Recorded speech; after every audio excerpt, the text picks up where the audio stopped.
Assalamualaikum warahmatullahi wabarakatuh. Kembali lagi bersama aku, Amar Syamsi Safili. Di sini, di podcast ini, kita balik lagi bersama podcast Malam Jumat, yang mana dengan segmen yang berjudul Alter Ego dalam Diri Manusia. Hari ini aku kedatangan bintang tamu spesial yang akan menemani hari kita ini.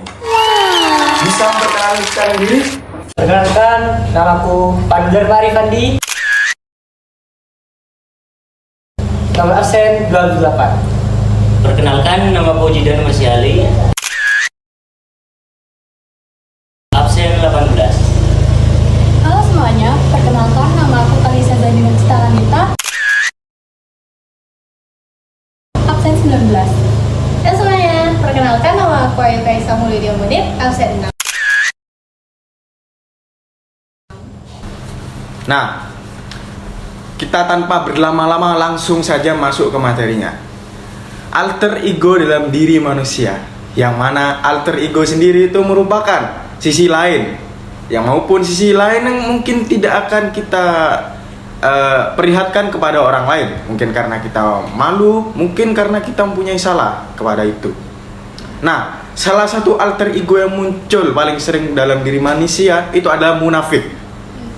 Saya ingin bertanya kepada rekan saya yang bernama Mas Pandu terhadap kemunafikan ini, yang kebetulan dia juga merupakan seorang mantan ketua Armus. Oke, Mas Pandu, apa sih munafik itu? Munafik itu menurut bahasa itu dia tuh berpura-pura. Dia itu seperti orang yang bermuka dua. Berbeda antara perkataannya maupun perbuatannya. Jadi gitu. Baik, berarti karena gitu teman-teman mesti sudah mengalami pengalaman-pengalaman untuk kemunafikan, mungkin terhadap dirinya sendiri maupun terhadap teman-temannya sendiri. Maka dari itu mungkin teman-teman bisa memberikan contoh maupun pengalaman kalian tentang munafik itu sendiri. Mungkin untuk contoh yang pertama itu ada di kehidupan sehari-hari. Saya memiliki beberapa teman saya, ada yang hadirnya itu ketika ada janji, hadirnya itu datang pada pukul 8. Tapi dia itu datangnya pada pukul jam 10. Itu kan berbeda pandangan itu sudah. Damn. Itu sudah sering sekali ya kita nampak di kehidupan kita masing-masing. Iya betul. Bilangnya jam 7 OTW, nggak datang. Nah, bener tuh fake. Itu bener-bener bohong. Kadang di diri kita sendiri tuh bahkan di diri kita tuh bahkan ada kemunafikan, karena terkadang kita tuh tidak sadar kalau diri kita tuh munafik.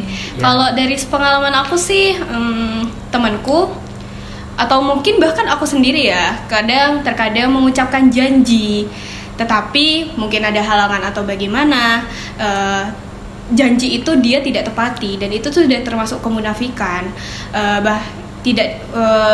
Apalagi kalau yang disengaja, itu tuh sangat-sangat munafik sih, dan itu tuh sifat yang jelek banget. Kalau aku sih contohnya tuh kayak temanku tuh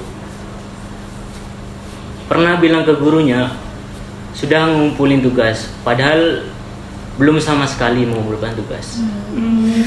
Relate. kalau buat aku ya, kan kalau munafik itu nggak cuma di real life aja, kan biasanya kan ada di sosial media juga kan ya.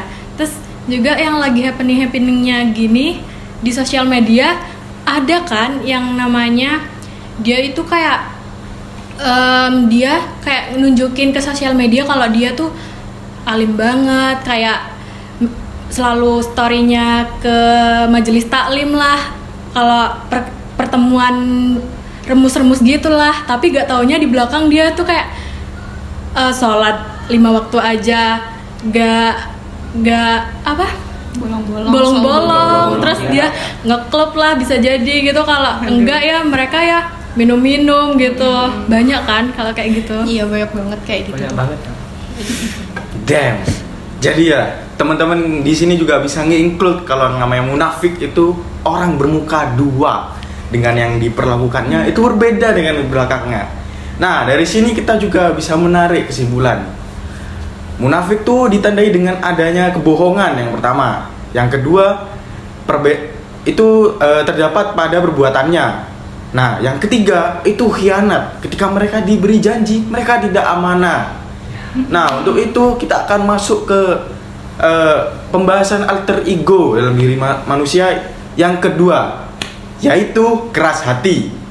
Nah, mungkin teman-teman yang ada di sini bisa nge-share apa itu keras hati. Terlebihnya di sini saya penasaran dengan pendapat Mbak Kais. Baik, menurut saya itu keras hati ya. Nah, keras hati itu merupakan salah satu salah satu sifat dari diri manusia yang memang banyak yang ditemui. Keras hati itu secara bahasa mungkin tidak punya empati dalam diri, tidak pernah memikirkan orang lain, selalu mengataskan kepentingan diri sendiri di atas kepentingan orang lain. Nah, sikap keras hati ini tuh sikap yang negatif ya kalau di dalam diri manusia itu, sehingga seharusnya dijauhkan agar tidak terjadi hal-hal yang memunculkan sikap keras hati. Dari sini ya aku dengar pendapatnya nih kayak tidak mempunyai empati. Nah, orang yang sudah keras hati itu otomatis dia itu seperti robot yang berjalan. Dia hanya mesin tanpa perasaan. Nah, buat itu aku pengen denger juga nih pendapat kalian tentang keras hati. Mungkin itu bisa di-share pengalamannya. Mungkin untuk sekedar pengalamanku di keras hati ya. Aku ada temen nih, dia itu dinasehati oleh gurunya, tapi dia tuh masih kekeh tidak peduli. Itu mungkin sebagai contoh keras hati mungkin. Kalau aku sih itu aku kan punya teman, itu dia sudah minta maaf, tapi temennya tuh tidak maafkan gitu. Itu sakit hati banget sih. Kalau aku ya apa yang disebutin sama Pandu itu sama sih sebenarnya, cuma kayak ini nih lebih ngentengin ke ibadah gitu loh. Misal kalau diajak ayo sholat gitu, dia kayak enggak gitu, kayak gak mau gitu, kayak nyepelein. Misal kayak itu kalau lama-lama itu bakal numpuk gitu loh, bikin hati kita ketutup gitu, gak bakal dapet hidayah gitu loh. Jadi kayak nyepelein ibadah gitulah. Mungkin dari situ ya, keras hati itu bisa dapat pada saat kita tuh terlalu sering mendapat dosa. Nah, dari sini juga aku bisa nyimpulkan gitu teman-teman. Orang yang sudah keras hati itu, dia tidak mau mendapat hidayah. Mau orang lain berpendapat apa, mau memberi dia ke jalan yang benar, dia tuh tetap tidak mau. Nah, tapi si keras hati ini ada similaritas dengan keras kepala. Aku masih bingung nih, keras kepala sama keras hati itu apa sih bedanya? Mungkin di sini saya ingin bertanya tentang pendapatnya Mas Zidan. Nah, kalau keras kepala ini seperti menolak nasihat dan tidak mau menerima kebenaran, seperti itu. Jadi keras hati ini keras hati ini benar-benar benar-benar punya kemiripan sama keras kepala ya. Tapi bedanya mungkin pada tempatnya ya. Keras hati di hatinya, keras kepala itu terhadap orang di kepalanya. Jadi seperti dia sudah sifatnya. Dia sudah berpendapat tuh udah tidak mau.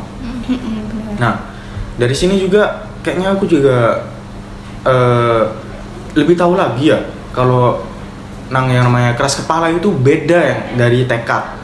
Kalau orang sudah bertekad itu dia itu masih mau menerima masukan.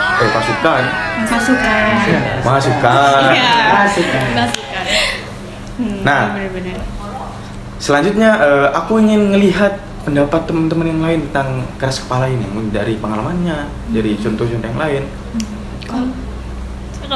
Kalau dari pengalaman aku sih dari keras kepala ya, temanku nih banyak yang misal tentang mengerjakan tugas mungkin ya, mengerjakan tugas kami semua atau apalagi dalam berkelompok, kami sungguh kasih tahu kepada dirinya bahwa keputusan dia tuh salah atau jawaban dia tuh salah, tapi dia tidak mau banget menerima masukan dan malah tidak mau menerima masukan kelompoknya yang lain, sehingga dia malah marah sendiri, ngambek.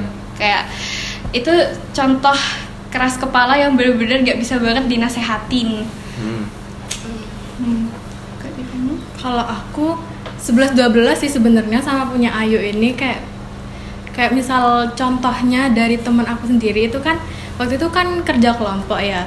Terus kita tuh emang saling berdiskusi gitu, saling mengutarakan opini atau pendapat kita. Terus ada satu orang ini mau ngasih pendapat, tapi yang temen aku yang satunya ini nggak mau gitu loh, kayak nggak mau nerima pendapat dari temen aku yang satunya ini. Kayak menurut temen aku yang ini pendapat yang ini nih benar gitu, padahal menurut kita salah gitu. Jadi kayak nggak mau kekeh gitu tuh, kayak kekeh dengan pendapatnya. Baik. Iya memang, tapi itu kan dia tuh sama 11-12 sebenarnya. Dia itu terkadang ada orang itu dia tidak mau mencoba hal-hal yang baru, tetap pada pendirian sebelumnya. Itu kan gimana ya? Itu keras kepala banget gitu sih. Gitu ya berarti teman-teman. Terus orang yang keras kepala ini ya, aku denger nih, kebanyakan kasusnya tuh pas di kerja kelompok ya. Saya masih relate nih sama kehidupan kita, masa remaja, anak SMA. Iya, benar. Nah, kalau gitu yang ditakutkan ya orang yang keras kepala itu malah jadi ketua kelompok. Waduh. Itu sih mungkin teman-teman yang punya sifat keras kepala mungkin bisa mulai berbenah ya setelah melihat video ini. Ya semoga kita bisa berbenah dan menjadi yang lebih baik lagi lah ya. Amin. Nah, untuk itu ya alter ego kita nih punya obat. Kita tuh bisa untuk kembali lagi ke setelan kita yang terbaik. Nah, untuk obatnya ini ada yang namanya tadabbur. Mungkin buat itu aku ingin ngedenger dari Mbak Cinta nih. Apa sih tadabbur itu? Jadi mungkin menurut aku ya kalau tadabbur ini kan kita kan udah dari awal ngebahas yang namanya keras kepala, keras hati, terus munafik. Nah itu semua tuh pasti ada obatnya gitu loh. Jadi kalau tadabbur sendiri artinya itu membaca Al-Quran, tapi gak cuma membaca saja, itu memahami maknanya, terus diaplikasikan kehidupan sehari-hari. Nah contohnya kan misal kalau di Al-Quran itu kan ada ayat yang menceritakan atau mencantumkan kayak misalnya kemunafikan atau keras kepala gitu ya. Nah kita harus memahami terus mengaplikasikannya. Terus kita harus ngaca diri sendiri gitu loh, apa kita pernah melakukan keras kepala atau kita kekeh kayak bebal banget gitu loh. Kayak kita harus merefleksi diri gitu lah intinya. Intinya itu berarti tadabbur itu refleksi ya. Betul. Tadabbur itu Iya, betul. refleksi. Nah, refleksinya itu ya enggak cuma refleksi mungkin di fisika pemantulan enggak ya. Nah, tadabbur itu sendiri mungkin bisa didapatkan dengan cara mungkin kita mendekatkan diri kita terhadap Tuhan nih. Nah, buat teman-teman apa sih hikmahnya dari kita bertadabbur ini?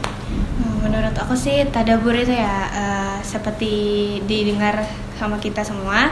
Tadi ada permasalahan dari alter ego dalam diri manusia, dan tadabbur inilah menjadi kunci atau solusi dari 3 permasalahan tersebut. Tadabbur tuh harus benar-benar merefleksikan diri kita sendiri dan harus mendekatkan diri kepada Allah dan selalu melakukan kegiatan yang positif untuk menghindari sifat-sifat yang jelek seperti itu. Nah, untuk menurutku tadabbur itu membuat seseorang sadar bahwa nikmat yang ia nikmati tidak terhitung jumlahnya. Deep banget ya bro. dari kita bertadabbur saja kita sudah banyak nih hikmah yang sudah kita dapat. Dari 3 sifat yang kita pelajari hari ini, itu tuh kita sudah dapat pembelajaran yang sangat-sangat banyak. Nah, buat itu nih, kita tuh sudah masuk ke akhir segmen nih. Buat teman-teman, apa sih kata-kata motivasi kalian untuk teman-teman yang lainnya yang mungkin sedang menghadapi alter ego dalam diri mereka? Mungkin kalau dari aku ya, sedikit kata-kata dari aku itu, jika kita sedang mengalami 3 hal tersebut, ingatlah bahwa kita itu tidak selamanya salah. Kita itu ada masanya, kita itu belajar dan terus belajar. Kalau aku sih, kemenangan itu bukan mengalahkan seseorang, tetapi mengalahkan diri kita sendiri.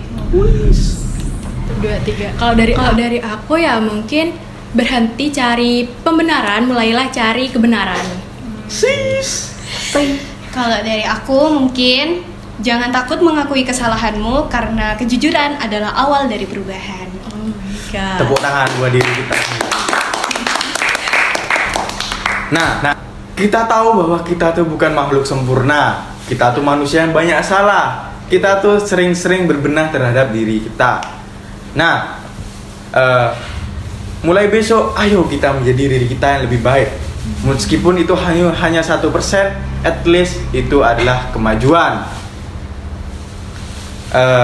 Nggak nyangka kita sudah di akhir sesi saja. Saya Amar dan kami pamit undur diri. Wassalamualaikum warahmatullahi wabarakatuh.